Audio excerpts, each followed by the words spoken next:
আপনি দেখবেন যে একটা সময় আওয়ামী লীগ যে ভূমিকা ছিল ক্রমশ বিএনপি সংঘবদ্ধভাবে সেই ভূমিকা অবতীর্ণ হচ্ছে।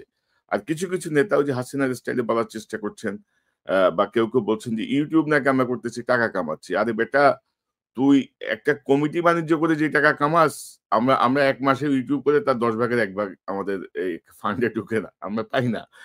হ্যাঁ, কেউ কোনোদিন জিজ্ঞেস করেনি যে আপনি কিভাবে আছেন, আপনার কিভাবে চলে, আপনি কিভাবে পান, আপনার আপনার আপনার আপনি আপনার খাওয়া দাওয়া কিভাবে, আপনি কি খাইছেন আজকে? না তখন তো দাদা ওনাদের ওই ইনকামটা ছিল না। এখন যে ইনকামটা হয়েছে যে বলেছেন যে আপনাদের প্রয়োজন হলে চাঁদা তুলে আপনাদেরকে দিবেন, এটা তো ছিল না তখন ওনাদের। আমাদেরকে চাঁদা তোলার যদি ওনার সামর্থ্য থাকে চাঁদা তুলে উনি শহীদ পরিবারগুলোকে দিক, এখনো তো দিতে হয় আমাকে দিতে হয়। আমি তো কয়েকটা শহীদ পরিবারের দায়িত্ব আসলে নিচ্ছি। কোন চাঁদাটা আমি বুঝতে পারিনি। এটা কি এমনিতেই মানে মানুষের কাছে চেয়ে নাকি যে এই চাঁদা নিয়ে মানুষ এখন কথা বলছে বিভিন্ন টেম্পো স্ট্যান্ড কিমি বলে এগুলোর ওই চাঁদা কিনা, এটা আমাদের জানা না উনি তো মির্জা আব্বাস তো প্রথম থেকে চাঁদাবাজ। উনার যে সম্পদ আজকে তো ভিডিও করছে, আমি জানি না দেখছো কিনা। উনার যে হিস্ট্রি, ওনাকে দেখাতে হবে উনি কিভাবে ব্যাংকের মালিক হইছেন। এই জন্য না যে উনি আমাদের বিরুদ্ধে বলছেন, নো, এটা প্রত্যেককেই দেখাতে হবে। মানে নির্বাচন আসুক, প্রত্যেকে নির্বাচনের যারা prominent candidate respective of Jamaat BNP যে দলই হোক না কেন, সেই দলের এমনকি এনসিপি ছাত্রদের দল, প্রত্যেককে দেখাতে হবে যে তুমি যে নির্বাচনের খরচটা করছো, তোমার যে সম্পদ, এই সম্পদের উৎসটা কোথায়। বিএনপি তো আসলে আমাদের পিছনে লাগছে, হ্যাঁ, আমাদেরকে শত্রু বলা শুরু করছে। এবং কিভাবে দেখেন, আওয়ামী লীগের কোন সিনিয়র নেতা কোনোদিন আমাদের নাম ধরে কোনোদিন কিছু করেনি। আমাদের নামে মামলা দিচ্ছে, আমাদেরকে দেশ ছাড়া করছে, কিন্তু নাম ধরে এরকম করে কিন্তু আক্রমণ করেনি। ওনারা নাম ধরে আক্রমণ করা শুরু করছেন আমাদের, হ্যাঁ। এবং এটা তো আমাদের পেছনে লেলায় দাও, আমরা তো পার্সন, ব্যক্তি।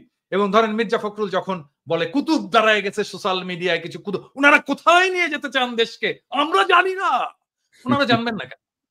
উনি জানবেন না কেন? আমরা জানি না মানে আমরা কোথায় নিয়ে যেতে দেশকে? আমি বলছি সবসময়, আমরা বাংলাদেশে ভারতীয় আধিপত্যবাদ চাই না, আমরা বাংলাদেশে আওয়ামী পুনর্বাসন চাই না, আমরা বাংলাদেশে একটা সাম্যের সমাজ চাই, একটা ইনসাফের রাষ্ট্র চাই। 4টা সিম্পল জিনিস মির্জা ফখরুল ভাই, আপনি জানেন না কেন? আপনারাই বাধা হয়ে দাঁড়ায় আছেন আমাদের সামনে, আমাদের স্বপ্নের সামনে, মানুষের স্বপ্নের সামনে। এবং আপনারা জানতে হবে আমরা এটা চাই। এবং আমরা আমাদের মনে করার কারণ আছে, আমাদের মনে করার ক্রেডিবল কারণ আছে যে আপনারা আওয়ামী লীগকে পুনর্বাসিত করতে চান। সবার সাথে আলাপ করেন, অমুক রাজনৈতিক দলের সাথে আলাপ করেন, তমুক রাজনৈতিক দলের সাথে, সুশীল সমাজের সাথে আলাপ করেন, কেন আমাদের সাথে আলাপ করতে পারেন না? কেন পিনাকি ইলিয়াস কনক সারোয়ারের সাথে কথা বলতে পারেন না? আপনারা মিটিং করতে পারেন না? করার দরকার আছে না? মানে আমরা পিপলস ভয়েস রিপ্রেজেন্ট করি না? আমাদের সাথে কথা বলেন না কেন? মানে আপনারা 31 দফা দিলেন, ধরেন 31 দফা দিলেন, 31 দফা তো এটা আপনার দলের দফা। তো আমরা তো সেই সময় তো আপনাদের সাথে এলাই ছিলাম, আমরা তো একসাথে লড়াই করতেছি, আন্দোলন করতেছি, আমাদেরকে দেখাইছেন। আমিও তো ডাক্তার, আমাকে তো দেখাইতে পারতেন যে ভাই 31 দফায় যে চিকিৎসা সংক্রান্ত যে জিনিসটা আছে, দাদা একটু দেখেন তো এটা ঠিক আছে কিনা, হ্যাঁ, দেখাতে পারতেন তো। তাইলে তো আমাদের পার্টিসিপেশন। এবং ওই সময় যদি আমরা সমস্ত ইসলামপন্থী দলগুলোর ভোটগুলো দেখি, তাহলে আমরা দেখবো 14% মতো তারা ওই ভোটটা, এবং ওই ভোটটা ভালো ভোট হয়েছিল, হ্যাঁ। এবং 14% কিন্তু একটা খুবই সিগনিফিকেন্ট নাম্বার। এখন অনেকে বলেন 2%, 3% জামাতের ভোট, 4% নো।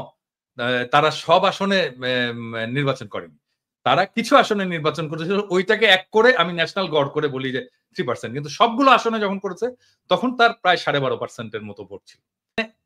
তারা ইন্ডিভিজুয়ালি ফোন করে। এখন আমি শিওর যে জামাতের আমির তো খুবই মাইডিয়ার লোক, সবাইকে ফোন টোন করেন, আমাকে ফোন করে। কিন্তু এটা তো ফোন করে উনি বলেন কি আপনার শরীর কেমন আছে দাদা, বাড়ির সবাই ভালো আছে। আমি তো শফিক ভাইয়ের কাছ থেকে এগুলো শুনতে চাই না, আমি শুনতে চাই পলিটিক্স, রিয়েল পলিটিক্স শুনতে চাই।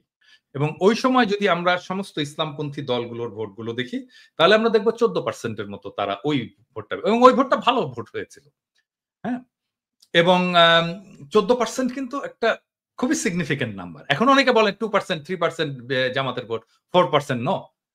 তারা সব আসনে নির্বাচন করেনি, তারা কিছু আসনে নির্বাচন করেছিল, ওইটাকে এক করে আমি ন্যাশনাল গড় করে বলি যে 3%, কিন্তু সবগুলো আসনে যখন করেছে তখন তার প্রায় 12.5%-এর মতো ভোট ছিল।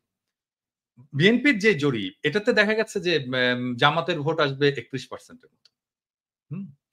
এখন ধরে ছাত্রদের ভোট ওখানে কত আসবে? দেখেছে 5%-এর মতো ভোট আসবে। তো আমরা যদি অন্য সমস্ত ফোর্স, বিএনপির বাইরে অন্য সমস্ত ফোর্সের একটা যদি লুজ অ্যালায়েন্স হয়, তাহলে বিএনপি একটা খুবই শক্ত প্রতিদ্বন্দ্বিতার মধ্যে পড়বে। এখন বিএনপি যেটা করছে যে ধরেন এই যে বিএনপির যারা এই অনলাইন অ্যাক্টিভিস্ট আছে তারা, বা অনলাইনে ফেসবুকে যারা লেখালেখি করে তারা গালাগালি করতেছে আমাদেরকে, সেটা আমি গাইড নেই না, কিন্তু তা তো না। মির্জা ফখরুল, মির্জা আব্বাসের মতো সিনিয়র নেতারা তারা সোশ্যাল মিডিয়ার পিছনে লাগছে এবং কিভাবে আমাদের সাথে পাঙ্গা নেওয়া শুরু করছে। ধরেন এই পাঙ্গাটা যদি নিতে থাকে তারা কন্টিনিউয়াসলি, তাহলে তাদের অবস্থাটা কি হবে?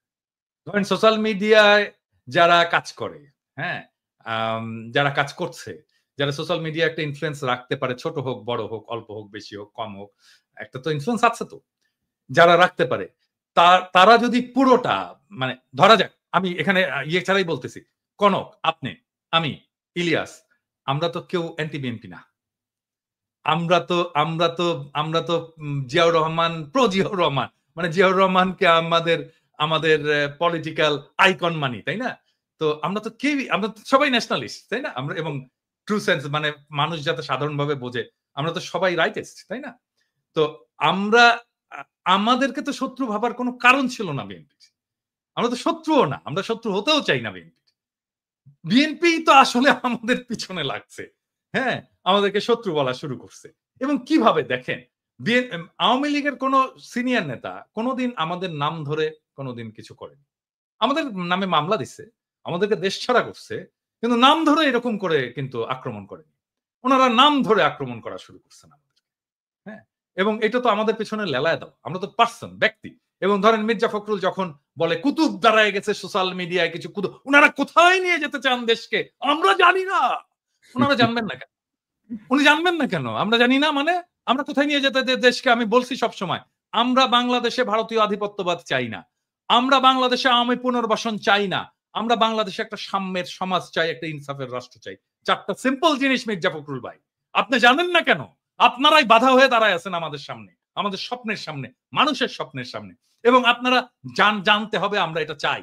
এবং আমাদের মনে করার কারণ আছে, আমাদের মনে করার ক্রেডিবল কারণ আছে যে আপনারা আওয়ামী লীগকে পুনর্বাসিত করতে চান। কেন চান সেই প্রসঙ্গে আসবো যদি আলোচনার সুযোগ থাকে। 2 নাম্বার, আপনারা ভারতের সাথে একটা নেগোসিয়েশন করেছেন, এটা আমাদের মনে করার ক্রেডিবল কারণ আছে। হ্যাঁ, এই জিনিসগুলোকে ক্লিয়ার করতে হবে আপনাদের কাছে। আপনারা যে আলাপ করেন, আপনারা সবার সাথে আলাপ করেন, অমুক রাজনৈতিক দলের সাথে আলাপ করেন, তমুক রাজনৈতিক দলের সাথে, সুশীল সমাজের সাথে আলাপ করেন, কেন আমাদের সাথে আলাপ করতে পারেন না? কেন পিনাকি, ইলিয়াস, কনক সারোয়ারের সাথে কথা বলতে পারেন না? আপনারা মিটিং করতে পারেন না? করার দরকার আছে না? মানে আমরা পিপলস ভয়েস রিপ্রেজেন্ট করি না? আমাদের সাথে কথা বলেন না কেন? মানে আপনারা 31 দফা দিলেন, ধরেন 31 দফা দিলেন, 31 দফা তো এটা আপনার দলের দফা। তো আমরা তো সেই সময় তো আপনাদের সাথে এলাই ছিলাম, আমরা তো একসাথে লড়াই করতেছি, আন্দোলন করতেছি, আমাদেরকে দেখাইছেন। আমিও তো ডাক্তার, আমাকে তো দেখাইতে পারতেন যে ভাই 31 দফায় যে চিকিৎসা সংক্রান্ত যে জিনিসটা আছে, দাদা একটু দেখেন তো এটা ঠিক আছে কিনা। হ্যাঁ, দেখাতে পারতেন তো, তাইলে তো আমাদের পার্টিসিপেশন থাকতো, আমরা ওন করতাম আপনার 31 দফাকে। কনক স্যার আপনি ওন করতেন, ইলিয়াস তুমিও ওন করতা, তো আমাদেরকে ওন করার সুযোগ দিলেন না। আমি একই জিনিস বলবো আমি জামাতকেও, আমি একই জিনিস বলবো জামাতকেও।